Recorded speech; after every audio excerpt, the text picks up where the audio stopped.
good morning ulit sa inyong lahat. Nandito na naman kami ng aking Baby Rada. Ayan siya. Our daily routine. Ngayon ay magna 9 o'clock na. Ayan.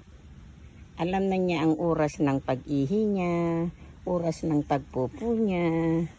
Kaya nilalabas ko siya ng time ng bawat pag-ihi at pagpupo niya.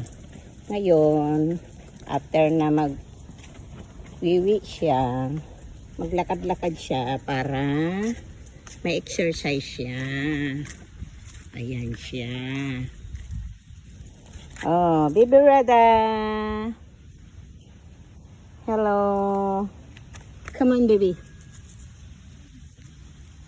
Ayan siya. Yan, hinahayaan ko lang siyang maglakad-lakad. Tapos, pagka napagod na siya, alam ko kung pagod na siya, hihinto yan. Magpapakarga na. Ikakarga ko na siya dito sa crate niya.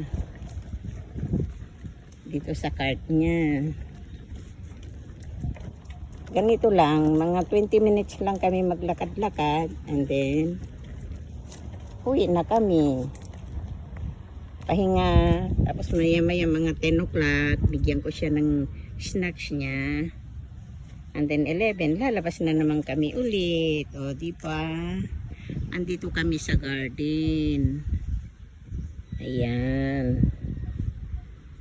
Ayan. Pupunta siya doon.